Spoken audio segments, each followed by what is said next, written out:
No, it was from yesterday. It was 2 days ago. No, 2-3 days ago.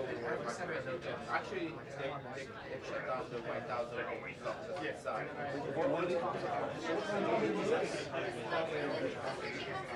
I'll be over here. Okay. We do the White House. And yeah.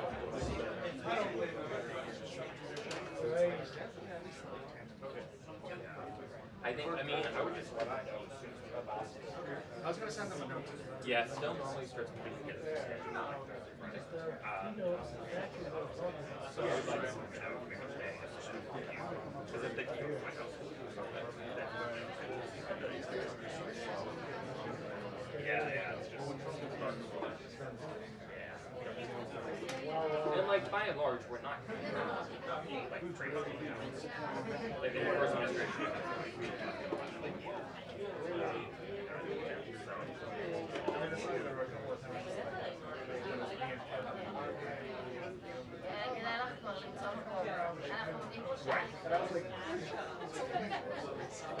I mean, that was that they were expecting something to change.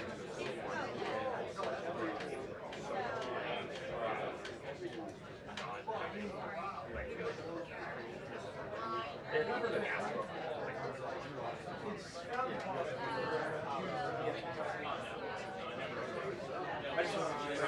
I told her.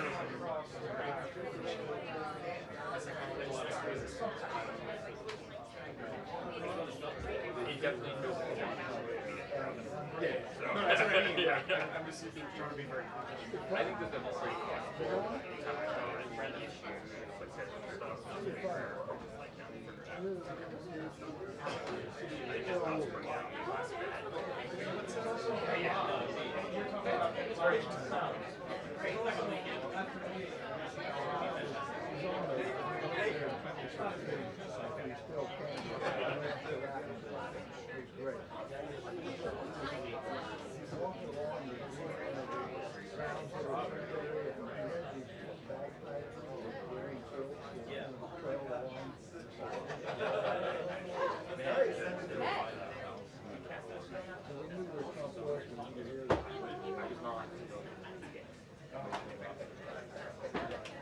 take the first bowl and got it. I was like, and it was Yeah. Spot on, right?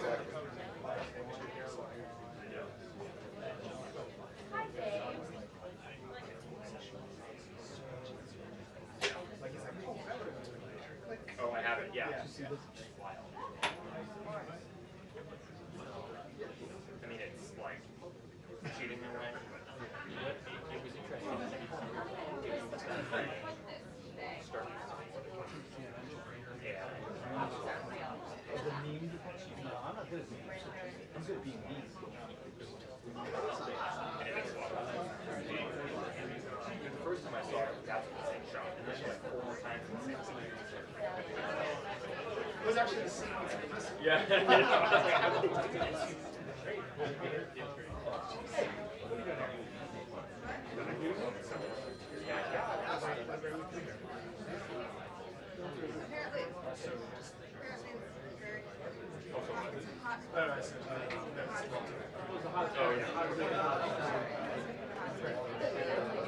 Oh, yeah.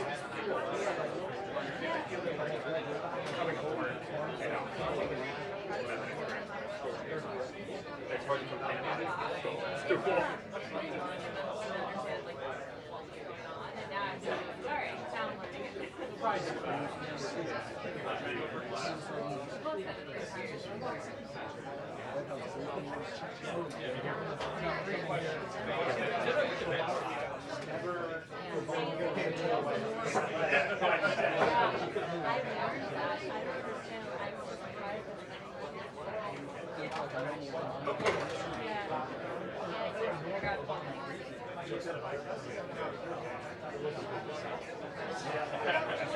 We don't make it easy.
I'm sitting next to him, so he looks way better by comparison. Yeah. We made sure we have a clear shot of him. Oh, that's nice. Well, if it was any colder, it would be icing.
my first knock stuff out. It takes time to ramp it all back up.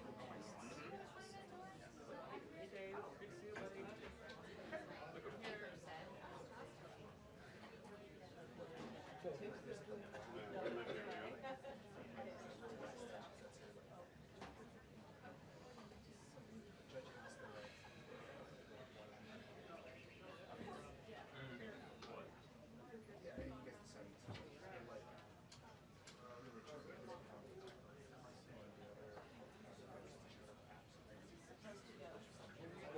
We'll find room That for it. corner back there. Thank you. under your feet. Yeah, that one, it doesn't really work, there's not space for it. Thank you.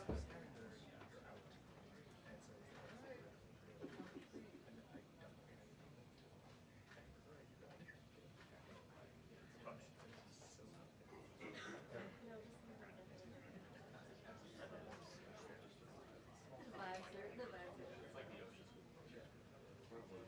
Like, not discredit the importance of it. I'm sure it is, but like,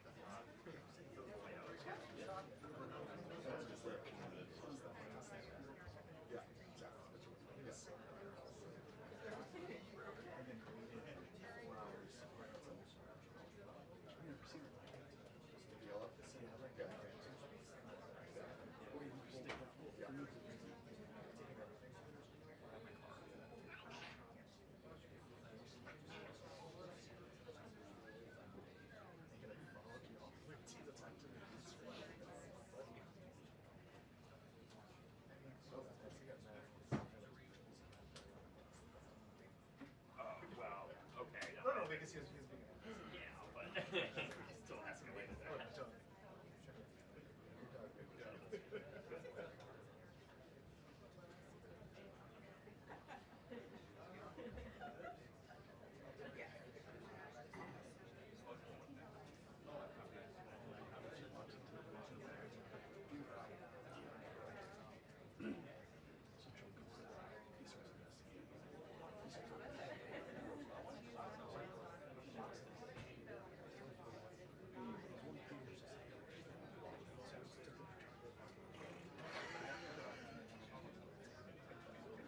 Did he say something? Yeah, he was, they were all out of focus. So the man with the remotes. You don't have like one university. Yeah, I did that. I was completely silent. Yeah, well, your phone was about 25. But he was great. Just hanging there. I got it. There you go. I'm out. Honestly, that's the best. That's the best way. Yeah, man. Exactly.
right from the back. Oh, there it is. Oh, yes. Oh my God. Beautiful. Oh.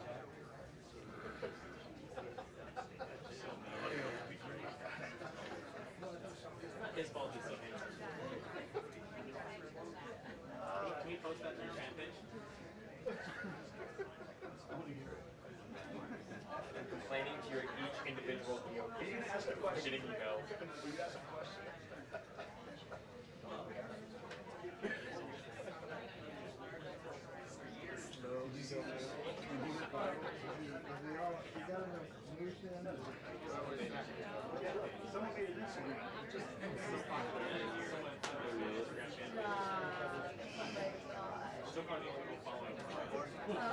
It's just us. Usually they'll say that.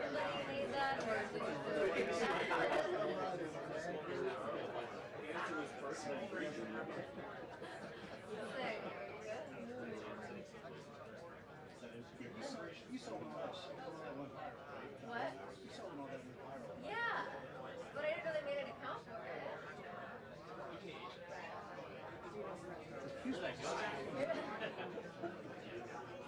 You're the guy with the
You're okay?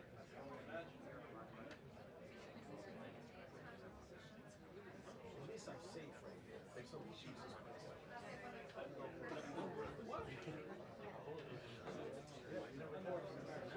Oh yeah, that makes sense.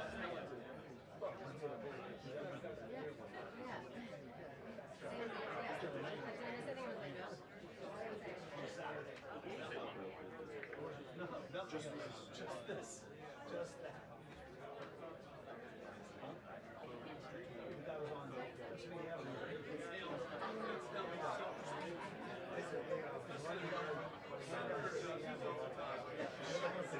Yeah, like whenever, like, so if we're here, we'll see you under that, we'll see even worse. They ran your side. I didn't even know that.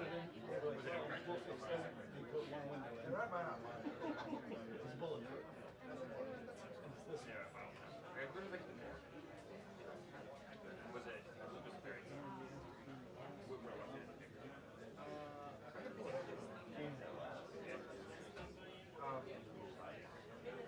My favorite is well,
Per darvi alcuni aggiornamenti. Intanto il commissario europeo Sefcovic si trova qui a Washington da alcuni giorni appunto per trovare una soluzione dei dazi.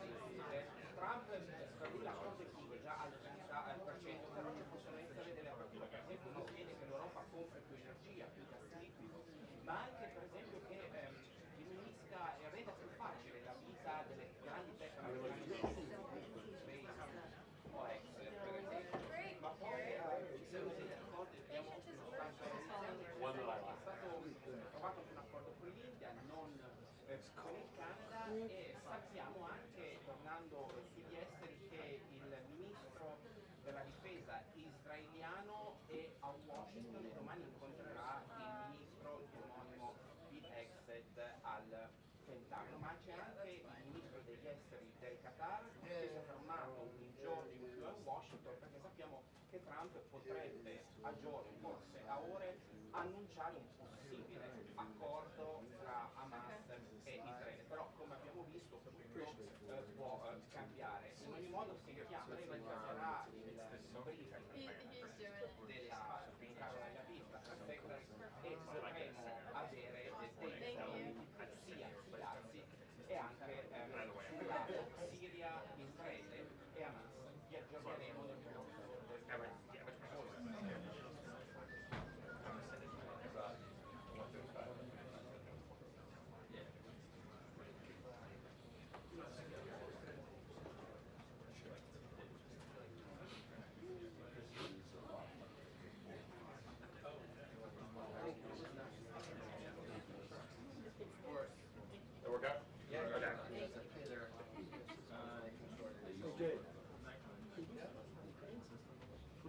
Can you start back in your screen? Does it affect you? Yeah. Can you? I can send there, but I'm going to block these guys. I'm happy to do whatever. Okay, okay. If you need me to lean some type of way, I can lean. That's fine. It's just it's the ABC. It's the full need For ABC. ABC.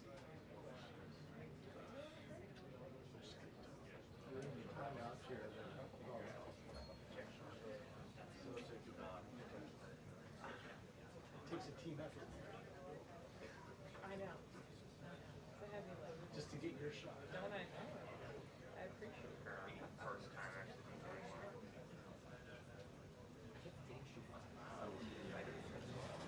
Oh, the bar. What you do with the bar?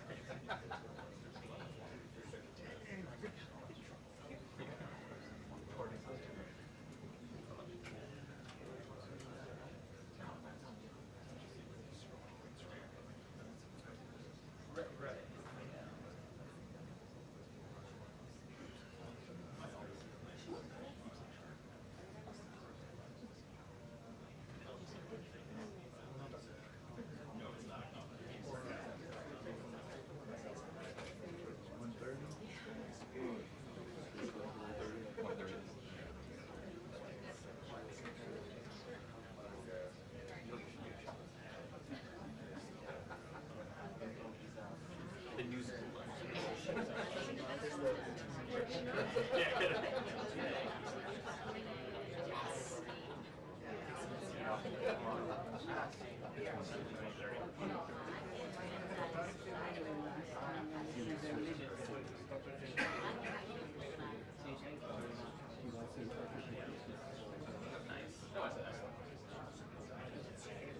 That was not intentional.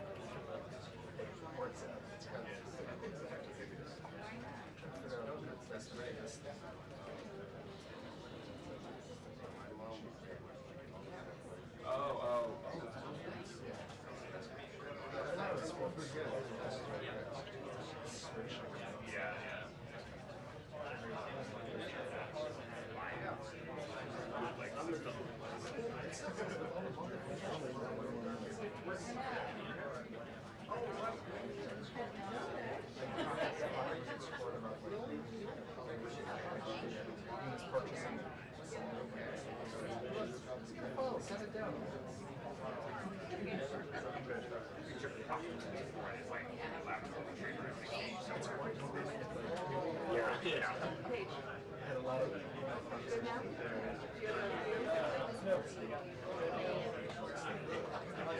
He'll block the still, and Jay's coming in. Did you see my thing?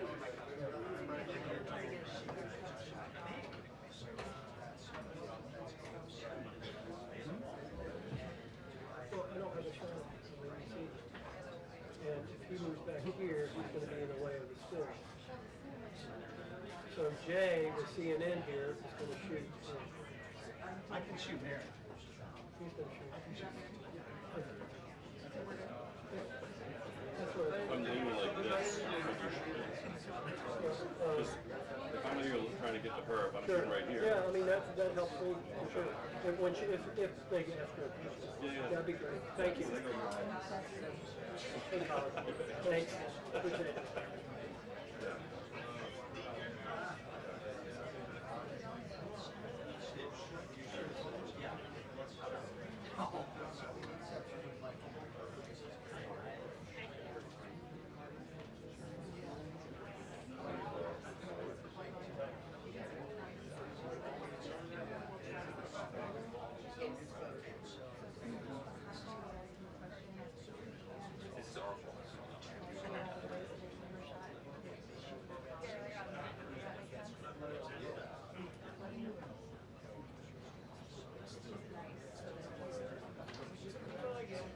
Yeah, so we like. It's so complicated. Like, I have a personal account. And then like basically lean down, scrap all the finances. What percentage came out of our like personal account. So like if I take it 60% for which is one of those things like I did the next couple months. But it tends to we like very careful. Like just like over no. So it's when you're it's pretty it's almost always like 50% for the driving expenses. But we do our percentage like right now that way. Yeah.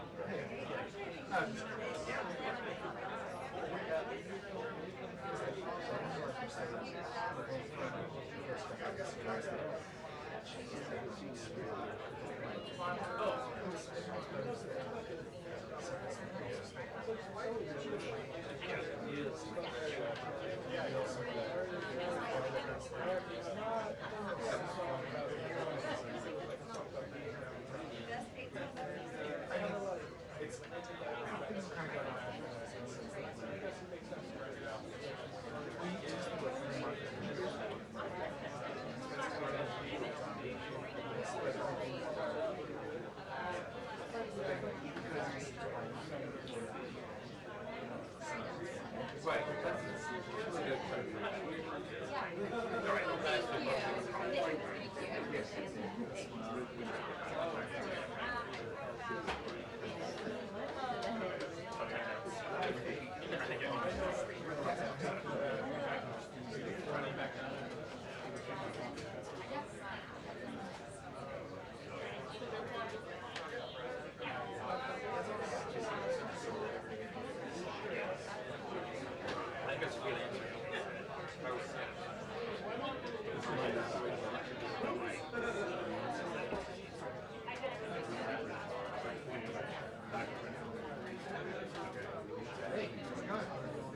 Doing great.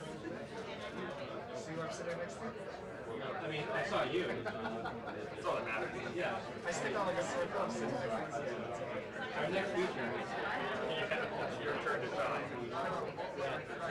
It's gonna be fun. You said logo, so yes, it's good stuff. The people want to know. Show them to her.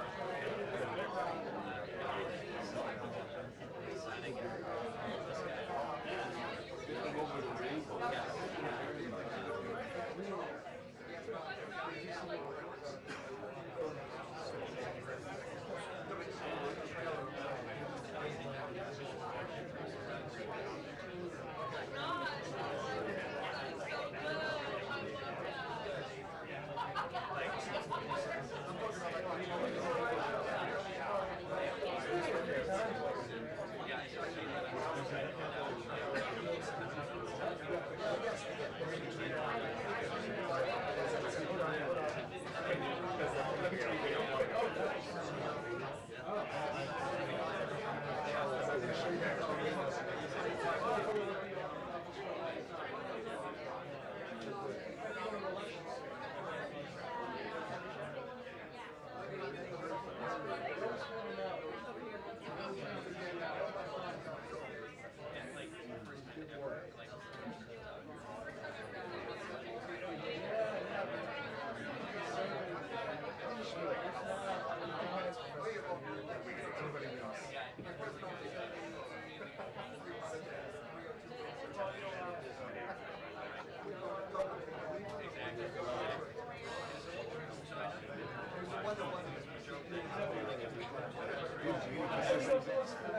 know what? I am. I hope so.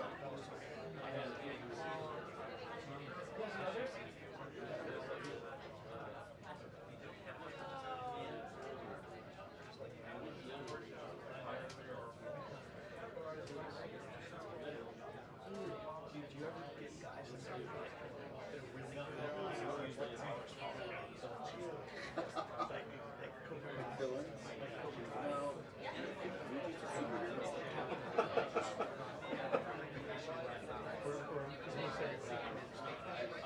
Every single martial arts I know.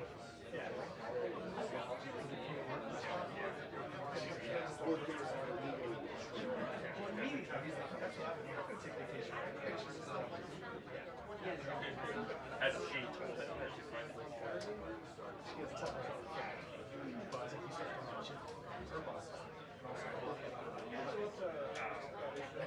him that she's fine.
That makes sense. Yeah.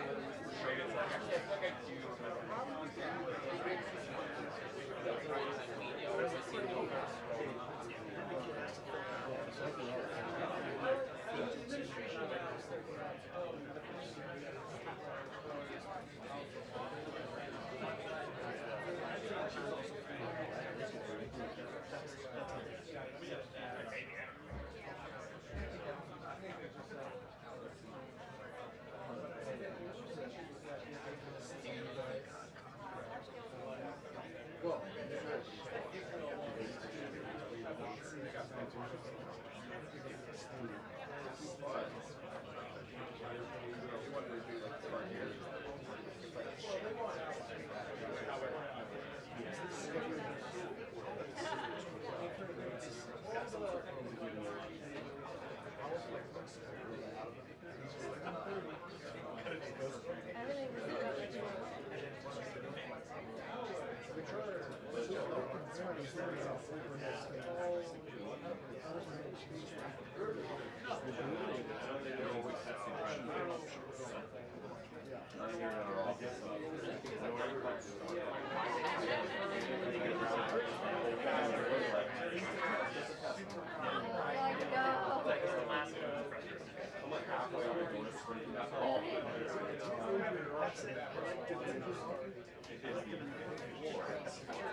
Fireworks on here, because I think this is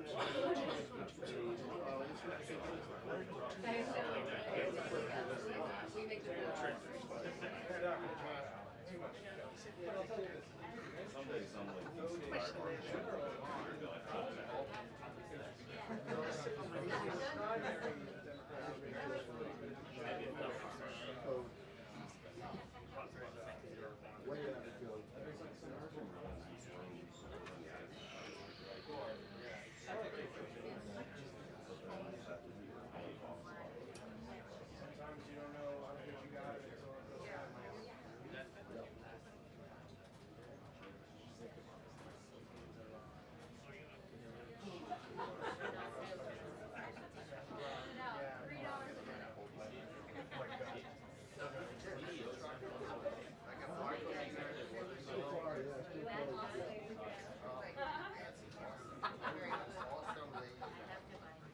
Yes.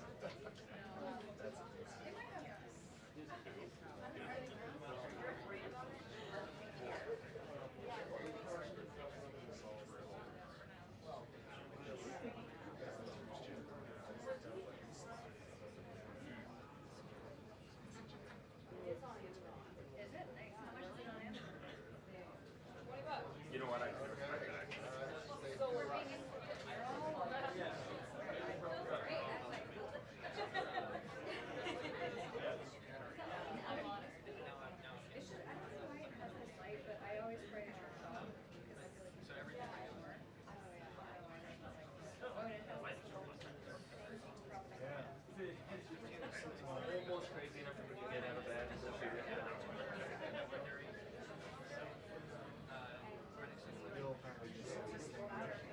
Barely. But it's not like they need a shower. He's got a good feel. Yeah.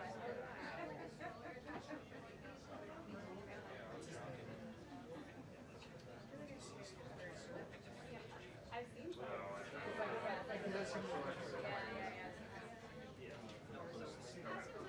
Get a nice one from Sometimes it's good to be in sync. the real question is if I can over. I try to get 2 3 nights. I feel like you got it. Maybe. Yeah, but if you don't go for 2 and other people get 2 or 3, you feel like a dummy. Like, everyone's going for 2 and like, you only get 1. Goes back to get done. You gotta just keep going.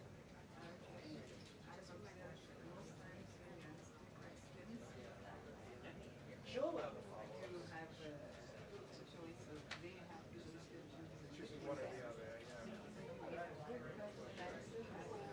So I have a follow-up.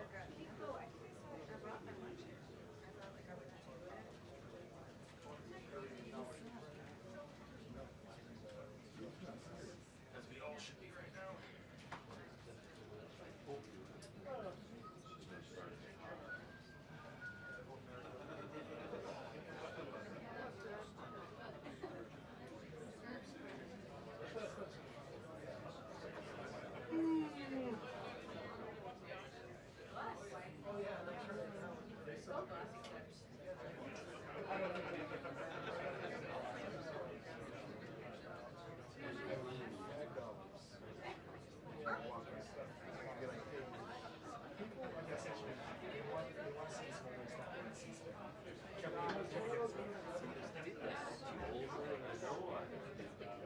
You're better off not knowing. I mean, as far as good news goes, that's pretty solid.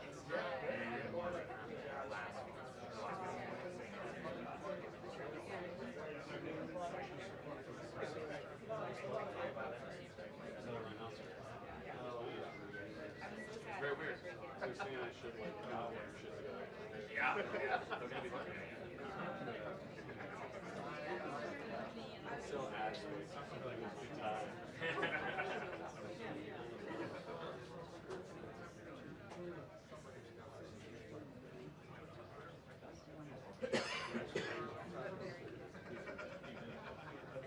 No, I'm gonna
Sit right over Steve. What's your other side? Quite all right.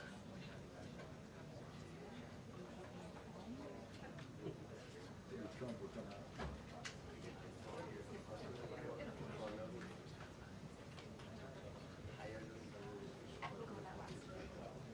You have the chair ready for you, sir. Good, how you doing? Sorry we were there. Oh, really? Group art concert? Oh, nice. That's what they would want to say. Was that? If they shoot anybody cool?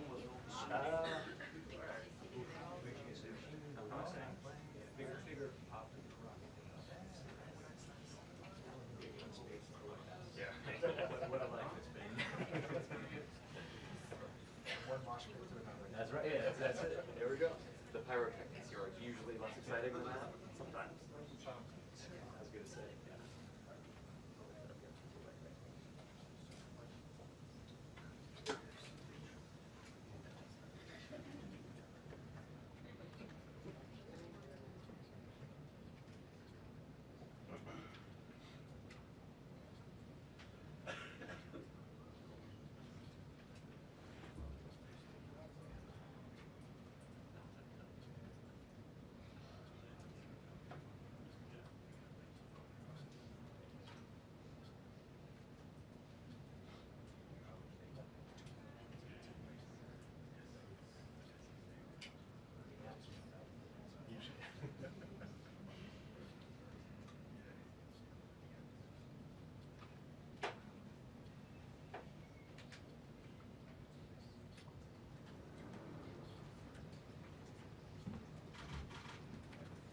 Good afternoon, everyone. I apologize for our tardiness. I was with the president. Let me begin with a few scheduling announcements today. President Trump will travel to Scotland, where he will visit both Turnberry and Aberdeen from July 25th to July 29th. During the visit, President Trump will meet again with Prime Minister Starmer to refine the great trade deal that was brokered between the United States and the United Kingdom. And the President and the First Lady will travel to the United Kingdom for an official state visit from September 17th to September 19th later this fall. This will mark a truly unprecedented second state visit for President Trump, and he is honored and looking forward to meeting with His Majesty the King at Windsor Castle. There has been a wave of positive economic news over the past week, which I would like to highlight today. Joe Biden's inflation crisis has been defeated. Prices paid to American businesses for goods and services were flat in June, which is lower than all 50 forecasters in the Bloomberg survey predicted. And core inflation, which is the best measure of inflation, came in lower than expected again in the month of June. Since President Trump took office, core inflation has tracked at just 2.1% overall and has come in below or at economists' expectations every single month. Wages are growing at a strong pace and prices are falling for everyday Americans. We also saw prices for new and used vehicles and airfares drop last month. In addition, prices for gas, fuel oil, energy commodities, hotels, airfare, public transportation, and fresh vegetables are all down over last year. As we said all along, trust in President Trump. The American dream is back, and everyday families are already reaping the benefits of this incredible economic turnaround in just 6 months. President Trump has ended the era of economic surrender and implemented powerful tariffs to stand up for our workers and businesses and rebalance America's trading agreements. Despite all of the doom casting from the so-called experts claiming that these tariffs would be the end of the world as we know it, the opposite has occurred. Tariffs are not inflationary, as President Trump has said all along. In reality, tariffs are a source of massive revenue. We're seeing trillions of dollars in private investment pour into our country right now because the companies around this world want to make their products right here with American labor and not have to pay any tariffs at all.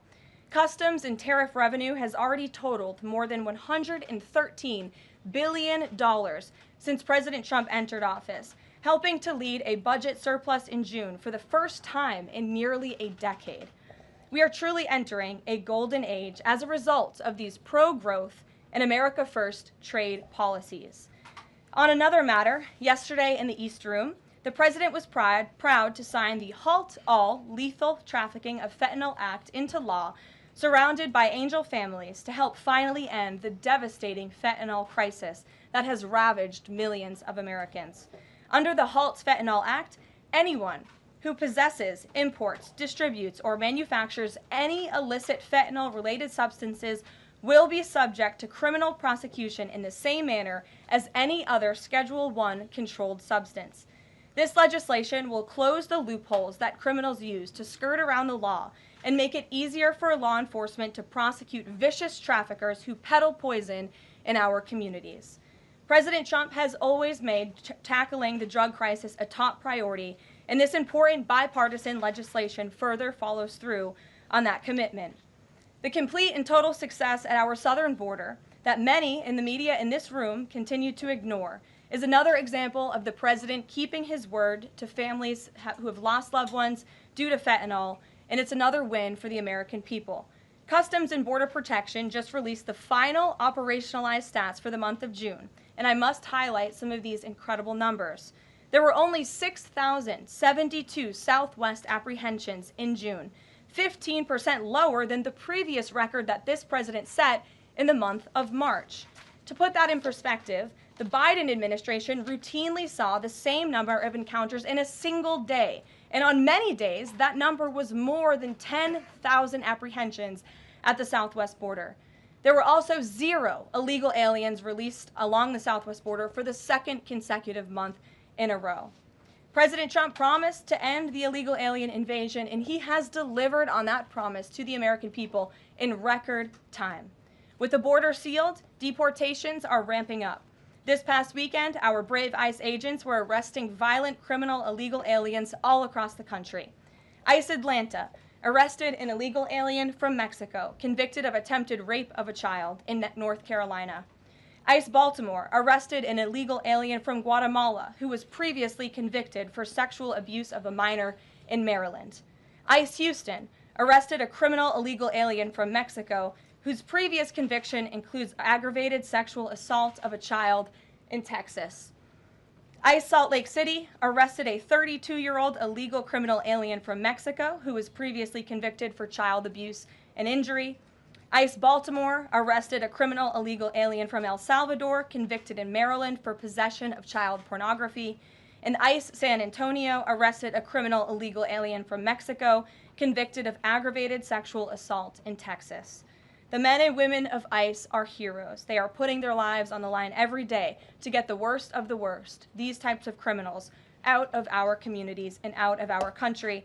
And the president continues to strongly have the backs of all ICE agents who are doing their jobs to keep all of us, including everyone in this room, safe. The facility, one second. In other news, following President Trump's bold executive actions protecting American children from irreversible chemical and surgical mutilation, the largest provider of these barbaric practices will now be closing its doors. The facility in Los Angeles, California, is just the latest facility downsizing or eliminating their irreversible and harmful services that feed into the lie that you can somehow change a child's sex. The Biden administration peddled dangerous policies that defied medical science in favor of radical transgender ideology. But President Trump has put an end to that to ensure America's children's innocence is protected and our children can lead healthy and productive lives. Finally, last night, Senate Republicans passed President Trump's $9 billion rescissions package. This will help restore fiscal sanity in our country by rescinding billions in wasteful foreign aid and finally ending taxpayer funding for PBS and NPR, two media organizations that have ridiculously used federal dollars to push a partisan left-wing agenda for many years. The House should pass this rescissions package immediately and send it to the president's desk for signature. On another note, I know that many in the media have been speculating about bruising on the president's hand and also swelling in the president's legs. So in the effort of transparency, the president wanted me to share a note from his physician with all of you today. In recent weeks, President Trump noted mild swelling in his lower legs. In keeping with routine medical care and out of an abundance of caution, this concern was thoroughly evaluated by the White House medical unit. The president underwent a comprehensive examination, including diagnostic vascular studies. Bilateral lower extremity venous Doppler ultrasounds were performed and revealed chronic venous insufficiency, a benign and common condition, particularly in individuals over the age of 70. Importantly, there was no evidence of deep vein thrombosis or arterial disease. Laboratory testing included a complete blood count, comprehensive metabolic panel, coagulation profile, D-dimer, B-type natriuretic peptide, and cardiac biomarkers. All results were within normal limits. An echocardiogram was also performed and confirmed normal cardiac structure and function. No signs of heart failure, renal impairment, or systemic illness were identified.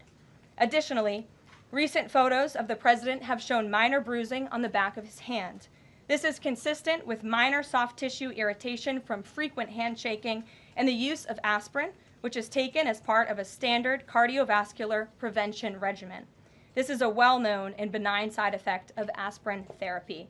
And the president remains in excellent health, which I think all of you witness on a daily basis here. So the president wanted me to share that note with all of you. I'm happy to take further questions on it. We will provide the memorandum from the president's position to all of you, as we always do. And we'll get to questions. Here in our new media seat, we have Frank Corva, who's the White House correspondent for Bitcoin Magazine, which comes at a timely week with crypto legislation moving across Capitol Hill. So why don't you kick us off, Frank, and thanks for being with us. Thank you so much. We appreciate it, Ms. Leavitt. Sure. I was curious to hear if the president was in favor of removing any and all language around central bank digital currencies from the Genius Act, maybe as a means to get it across the line and get it on his desk. And then my second question was about something the president spoke about in this room. He talked about a $600 de minimis tax exemption for Bitcoin and other crypto spending. So I was just wondering if you could comment on those. Sure. Well, the president did signal his support for a de minimis exemption for crypto, and the administration continues to be in support of that. We are definitely receptive to it to make crypto payments easier and more efficient for those who seek to use crypto as simple as buying a cup of coffee. Of course, right now that cannot happen, but with the de minimis exemption, perhaps it could in the future, and we will continue to explore legislative solutions to accomplish that.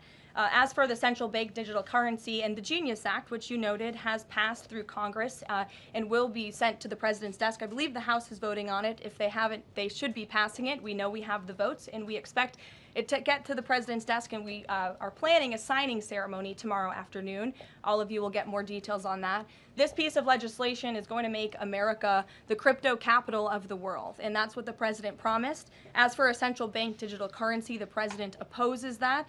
He made that promise to the American people on the campaign, and while it's not in this specific piece of legislation, he did sign a January executive order banning a central bank digital currency. The administration supports Congress's efforts to codify that executive order into law, and I believe there will be future pieces of legislation in regards to crypto that will be moving through Capitol Hill. The president looks forward to signing them, and he looks forward to the signing ceremony this afternoon. So thank you for being with us today.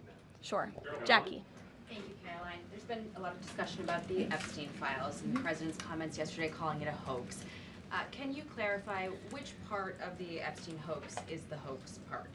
The president is referring to the fact that Democrats have now seized on this as if they ever wanted transparency when it comes to Jeffrey Epstein, which is an asinine suggestion for any Democrat to make. The Democrats had control of this building, the White House, for 4 years, and they didn't do a dang thing when it came to transparency in regards to Jeffrey Epstein and his heinous crimes. It was this president who directed the Department of Justice and the Attorney General to do an exhaustive review of all files related to Jeffrey Epstein, which they did. The Attorney General and the FBI, led by Pam Bondi, Dan Bongino, Kash Patel, these are great patriots, some of the most trusted voices in the Republican Party movement. It's part of the reason the president appointed them to these high law enforcement positions, and they spent many months going through all of the files related to Jeffrey Epstein, and they concluded what they found in that memo, which they drafted and they released. And so the president has been transparent. He has followed through on his promises to the American people, but he doesn't like to see Democrats and the mainstream media covering this like it's the biggest story that the American people care about. The president has been working so hard this week. On Tuesday, he went to Pennsylvania, where he secured $90 billion in investments for the Commonwealth, for the people of that state. After that, he came back to the Oval Office at 8 p.m. He went in there to whip votes to get the Genius Act signed into law. And because of his efforts, that bill is now going to be signed and passed. The following day, yesterday, he meets with a foreign leader, the King of Bahrain, to secure more investments into this country. And then yesterday afternoon, the president is in the East Room of the White House mourning with parents who have lost their children because of fentanyl, signing a bipartisan piece of legislation. And not a single cable network in this country took that event live and covered that event like they should. Those are the issues the president cares about. What could be more important to the American people than helping families who have lost their children? Those are the issues this president is going to remain focused on. I understand he wants to move on from this story, but you do have some prominent figures, including the Senate Majority Leader, the House Speaker, voicing support for the files to come out. Representative Massey collecting signatures that would force a discharge petition for a vote on the floor for this.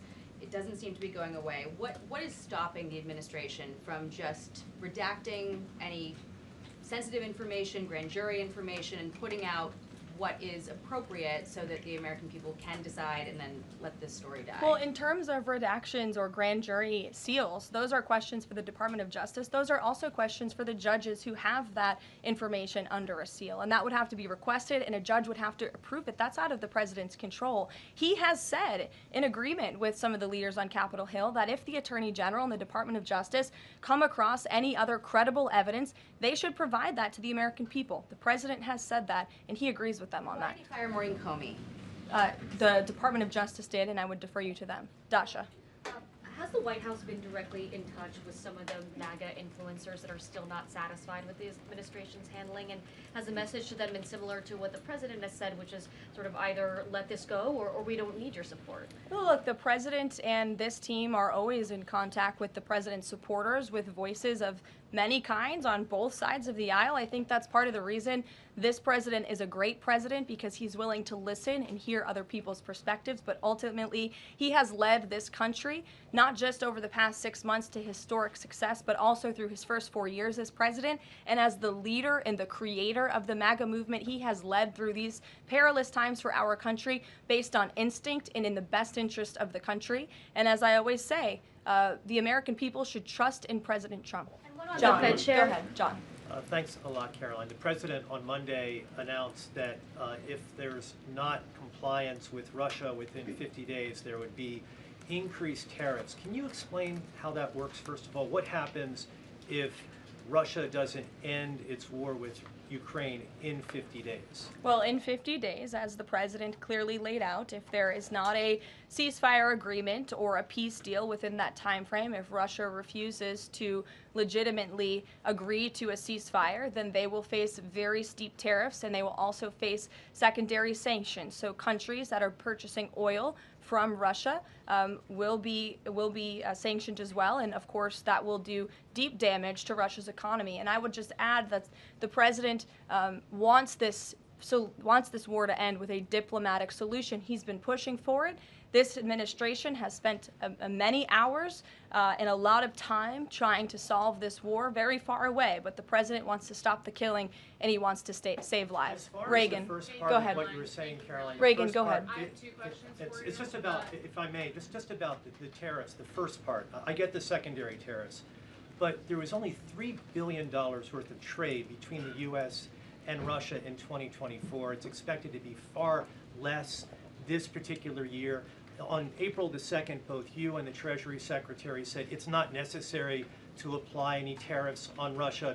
You said that because of the lack of trade, it precludes, that was the word you used, any need for tariffs. Why now, and why do you think that that would make them cave and come to some sort of peace agreement as it relates to Ukraine? $3 billion is still a lot of money, John, and it's not just tariffs, it's the secondary sanctions as well that will be implemented in 50 days. Reagan. Caroline. I have two questions for you. Sure. First on Congress. Congresswoman Salazar introduced legislation that would give some illegal immigrants in the country a path to citizenship. 10 Republicans signed on to what she's calling the Dignity Act. I'm curious what the White House's position is on the legislation and if the president would veto this bill if it made it to its desk. From my understanding, the White House nor the president has actually read through this legislation. We've been focused on, of course, the One Big Beautiful Bill, which passed, which is another historic accomplishment of this president in record time. The Genius Act this week, the rescissions package, that's been the focus of the White House. But the president has made it very clear he will not support amnesty for illegal aliens in any way. I want to give you a chance to respond to the CEO of NPR. She's claiming that the cuts to their network will, quote, be a real risk to public safety of the country. Murkowski has argued that public broadcasting stations save lives. Could you respond to these concerns? The NPR CEO said cutting NPR will be a risk to public safety. I am not sure how NPR helps the public safety of our country, but I do know that NPR, unfortunately, has become really just a propaganda voice for the left. Just a few examples for you. In 2020, NPR refused to cover the Hunter Biden laptop scandal in the run-up to the election. They said their assertions don't amount to much, writing they did not want to waste the listeners' and readers' time on stories that are just pure distractions. That does not sound like an unbiased opinion. That sounds like a partisan opinion to me. And this is a taxpayer-funded organization. In 2018, that same CEO that you're talking about called the president in the Oval Office, who nearly 80 million Americans elected, she called him racist, shared a photo of herself wearing a Biden for President campaign hat, serves on the board of a Soros-funded activist group. In 2020, PBS's White House correspondent at the time characterized President Trump's speech then at Mount Rushmore as a love letter to white resentment, promoting the myth of America. In 2017, PBS devoted an entire panel talking about what it means to be woke and white privilege. In 2023, PBS's Washington Week Roundtable covered up Joe Biden's clear mental divide. That's actually quite the clip. I would encourage all of you to look at it. These are not honest news organizations. These are partisan, left-wing outlets that are funded by the taxpayers. And this administration does not believe it's a good use of the taxpayers' time and money. Ed Lawrence. Yeah, thanks, Carol. I want to ask you about the Federal Reserve. So does the president believe that the slightly restrictive monetary policy stance right now, could that cause an economic slowdown? And if he does believe that, when? What pause are you referring to? No, could the stance of the monetary policy is slightly restrictive? Does the president believe that that stance, the slightly restrictive stance, could cause an economic slowdown in itself? I haven't heard the president discuss that specifically, but what I do know in regards to the Federal Reserve is the president's been very transparent about his displeasure with both the policies and the management of the Fed, and he spoke about that to all of you pretty extensively in the Oval Office yesterday. Yeah, and last month, one more if I could, last month the Canadian Prime Minister said the president had agreed to a July 21st deadline to sort of work towards a trade agreement. That's 4 days from now. Could there be a trade agreement with Canada in 4 days? Well, look, we'll see. The trade team continues to be very active in our conversations and discussions with Canada. The president himself has said, unfortunately, our neighbors to the north have been pretty difficult to deal with when it comes to matters on trade. But in trade, generally speaking, as you know, 25 countries have received letters thus far from the president directly with his big, beautiful signature on them, from Japan to Korea, South Africa, Kazakhstan, Malaysia, just a few countries, and Canada also received a letter for 35%. With that said, if countries want to have legitimate further discussions, the Trump administration and the president's trade team are willing to have further talks, but these letters these countries have been receiving are the deals. And as the president has said, those deals will be made. They are tailor-made to each and every country based on the United States' concerns and what's in the best interest of the American worker and the American people. Charlie, go ahead. Thank you, Caroline. No, I called on Charlie, but Deanna, you can go ahead too. Go ahead. The president said that he floated the idea of a special prosecutor in the Epstein case. Can you confirm that? And has he asked the Attorney General to do this, to appoint a special prosecutor to look it over? Well, the idea was floated from someone in the media to the president. The president would not recommend a special prosecutor in the Epstein case. That's how he feels. And as for his discussions with the Attorney General, I'm not sure. Deanna. Thank you so much. Do you know what the president's reaction was to Mike Johnson saying that he wants additional files released, the Epstein files? Was there a conversation with Mike Johnson about that following his comments? I won't discuss the president's private conversations with the Speaker of the House, but as I answered to Jackie's question earlier, the president has said if the Attorney General and the Department of Justice and the FBI have any more credible evidence in regards to Jeffrey Epstein's crimes, they should put that forward. He has called on them to do that. Sure. Thank you, Caroline. With a few days. I'll go to all of you, starting with the lady in the blue. Go ahead. With a few days to the August 9th deadline, how are the negotiations with Europe going? There's some sticking points. What are they? Can we expect a delay, or should we expect a deal soon? Well, I believe the deadline is August 1st. As for the European Union, they continue to be very eager in negotiating with our country for obvious reasons on ways to lower their tariff and their non-tariff barriers that we have long said harm our workers and our companies. So the president's trade team continue to be in talks with the European Union. Would he accept, or would he put forth a postponement of the August 1st? He's already said he will not. Caroline, Owen, go ahead. Caroline, good afternoon, Caroline. In Gaza today, Holy Family Catholic Church was struck by an Israeli shell. Yes. 3 people were killed, 10 wounded. What is the president's reaction to that church coming under fire?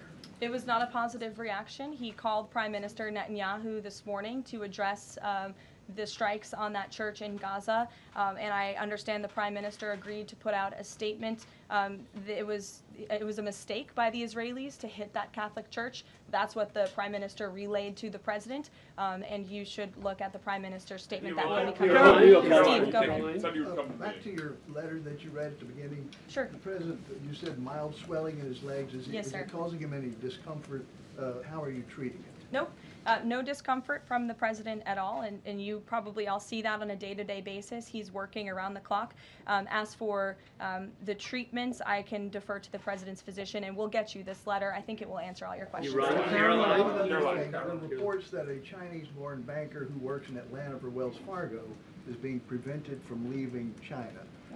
Has the president, is he going to bring this up with President Xi? Are you aware of the case? I'm not aware of the case, but I'm sure our National Security Council team is. Steve will get you some answers on that. Caroline. Thank you, Caroline. 2 questions. So the first is that President Trump said that the Attorney General only gave him a brief overview of what was in these Epstein files. Does he have knowledge or an understanding of what is in the files related to Epstein that have not been released? Not to my knowledge, and that's a question for the Attorney General, as I said, and the President has told the Attorney General if they have any more credible evidence, they should release it. Is that evidence, would she have to run that by the President before she released it? I don't think so. He said if she has any more credible evidence, she should release it. You're on. Go ahead. Thank you. Go ahead, yes. Great. Thank you, Caroline. 2 questions. One, today... And you can go ahead, Andrew. Don't worry. Today, tens of thousands of folks are rallying nationwide to honor the legacy of Congressman John Lewis. Meanwhile, Republicans in Texas reportedly are working to redraw congressional maps at President Trump's urging. How is President Trump reconciling his call to action for Texas Republicans with the legacy of Representative John Lewis? I'm not quite sure how the 2 things are related. I think the president would agree that John Lewis served our country for many, many years. It has nothing to do with the redistricting efforts that are currently underway by Texas Republicans to add seats to their legislature. They have the right to do that. The president spoke to the congressmen and women who serve the great state of Texas about it, but it's up to them and it's up to their legislature to get that approved. And Caroline, just a second question. And Go does ahead. the president support the Justice Department's request for just 1 day in jail for the officer convicted in Breonna Taylor's killing? And what message does he believe that sends to her family and to other families seeking justice in cases of police violence? I haven't talked to the president about that case. Go ahead. Just the president, when the president met the interim president of Syria a couple of months ago, he described him as a young, tough, attractive guy. After the latest clashes in Syria over the last few days, does President Trump still support Syria's interim president? The president still supports Syria's pathway to a peaceful and prosperous country, and you received an update directly from the Secretary of State on the ongoing situation between Syria and Israel. I spoke to him myself this morning to get an update, and as soon as the United States became involved in this conflict, we were able to de-escalate, deconflict. That seems to be continuing. Syria agreed to draw back their troops that were in the area where that clash was ongoing, and we continue to be very actively monitoring the situation. The president wants to see Syria become a prosperous and stable country, and by the lifting of the sanctions on Syria, he's giving them a real chance to do that, and he wants to see that through. Andrew, go ahead. So on Tuesday, the president told a very detailed story about his uncle, noted scientist John Trump, and Theodore Kaczynski, the late Unabomber. He said that Dr. Trump taught Ted Kaczynski. Ted Kaczynski was not identified as the Unabomber until 1996, 11 years after John Trump passed away. It would have been impossible for John Trump to have ever discussed the Unabomber with the president. So what was he talking about? And I have one follow-up. Andrew, with so many issues going on in the world, I'm a little bit surprised you would ask such a question, although I'm not sometimes coming from you, I will say, but I'm willing to give you an answer. Nevertheless, the president's uncle did, in fact, teach at MIT. He was a very intelligent professor. The president's very proud of his family. In fact, the president has a letter from his uncle on the MIT letterhead that sits in the Oval Office dining room. Maybe we'll let you see it sometime. And then Elizabeth. Caroline, one more on. Elizabeth, will the go ahead. president consider pardoning Ghislaine Maxwell Elizabeth, if the Epstein case is a hoax? Okay, I'll start off with the president said last week he would not be getting involved in the New York City mayoral case. If that mayoral race, if that's still the case, given his history drawing a large crowd in New York City, what's his reason for staying out of it in that way? Well, look, I think the president reserves the right to get involved in races or not get involved in races, and he's made the decision not to weigh in on the New York mayoral race, as you rightly pointed out, although he has gone as far to say he absolutely does not want to see Zemdami elected, who is a known communist who supports the abolishment of private property, the defunding of police.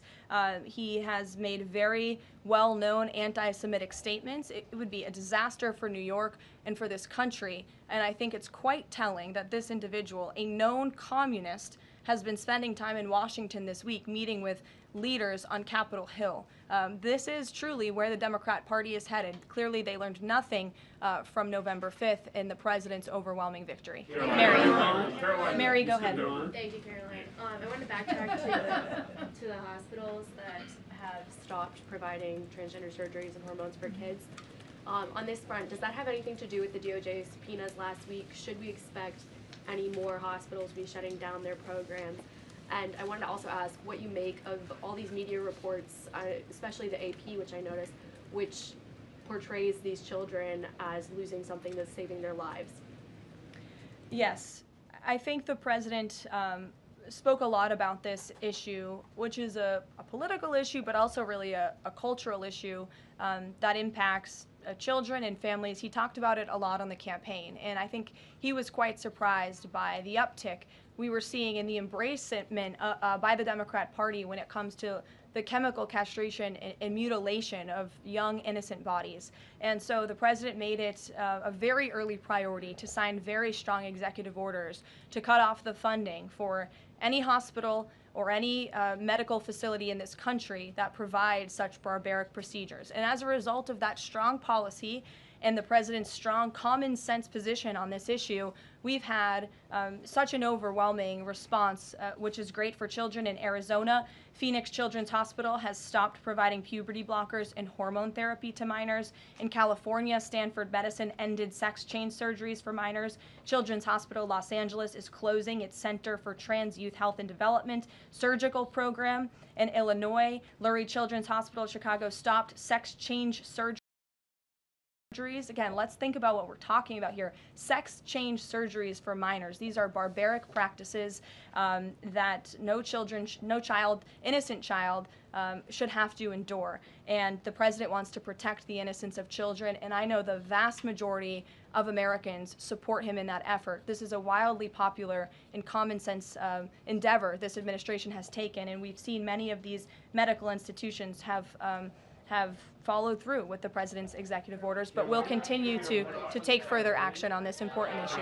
Garrett. I too, if you'll indulge me. Sure. On the rescissions package, I wonder what the White House makes of this theory that it increases the odds of a shutdown. The theory is basically, why would any Democrat vote for a bipartisan spending deal with Republicans if Republicans can turn around and claw the money back the next day? Look, $9 billion worth of crap that it was in our federal funding that is now being rescinded. This is a good thing for the American people and the American taxpayer, and I think our Office of Management and Budget Director was saying this process should be more bipartisan. Democrats, there was a time in this country where Democrats too cared about getting rid of waste, fraud, and abuse in our federal spending. I think every American agrees the government spends way too much money on things that don't matter. Some of those things includes PBS and NPR, or for instance the Democracy Fund, which was funded to the tune of $83 million through the Department of State, but they were giving hundreds of thousands of dollars for gender equality and empowerment hubs in Yemen, $3.9 million for strengthening information integrity, equality, and democracy for LGBTQI population of the Western Balkans. These are not good uses of the taxpayer funds, and Republicans are proud to lead that effort, and we wish more Democrats would join us in that. I wanted to follow up on the Maureen Comey question just to clarify. Did the White House have any knowledge, or did the President sign off on her firing? This was a decision that was made by the Department of Justice. There was an agreement that was made between Immigration and Customs Enforcement and the Centers for Medicaid and Medicare Services regarding access to Medicaid information for 92 million Medicaid recipients around the country. That includes health information. So how does that not violate HIPAA violations and privacy concerns, for example, of American citizens? I'm going to have to defer you to Immigration and Customs Enforcement on that. I'm unfamiliar with that agreement that they made. Thanks, Caroline. Two questions. Russ Vought said today he's going to be looking into cost overruns in the Fed's renovation projects. Is there a deadline for him to come back with findings to the president? I don't believe there's a deadline the president has set for Russ Vought, but I think, again, this is a good use of taxpayers' time to look into this project that is millions and millions of dollars over budget. It's for a big, beautiful mansion for the federal chairman, reserve chairman, and I understand that it costs much more than it did the beautiful palace that many of you joined us at when we went overseas. So it's completely unnecessary, it's overpriced, and I think it's a good thing the administration, led by the president, is looking into it. If there ever were to find wrongdoing or fraud, would the president reconsidering firing Jerome Powell? Look, it's a hypothetical question. We'll see where it goes. The president spoke about how he feels on this matter yesterday. Sure. Thank Go you ahead. so much, Caroline. So we saw Ambassador Huckabee arrive to Prime Minister Netanyahu's trial to show his support. Does the president plan to impose any kind of sanctions against the Israel judicial system? I don't have any update for you on that or any announcement on that front. I don't believe so.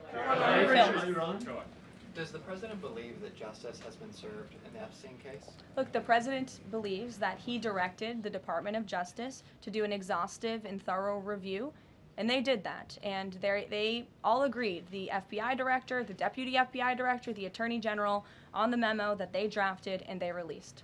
Thank you, Caroline. Just a follow-up on Reagan's question. Representative Salazar's bill, it grants illegal aliens with legal status for 7-year increments. It also gives permanent path to residency for so-called dreamers. And, you know, President Trump and Labor Secretary Chavez, who previously co-sponsored a version of this bill when she was in the House, they've spoken about a work deal similar to the bill, I believe. What's the difference between a work deal and amnesty? Look, as I told Reagan, the president, the White House have not reviewed this specific piece of legislation. It's just not where our focus has been. But the president, for one, has been very clear he does not support amnesty. We'll go to, oh, look at some friends in the back. Brian, go ahead. You didn't show up early enough to get some good real estate up here. I love it. Any update on the auto pen? I know that there was the DOJ and some others were looking into the thousands of documents that were signed off just before Joe Biden left office. Any update on the auto pen? Yes. I'm not laughing at you. I'm just laughing at how far away you are, and you're going to need to get some microphones back there. On the auto pen investigation, yes. The White House counsel's office has launched their own investigation into former President Biden's usage of the auto pen.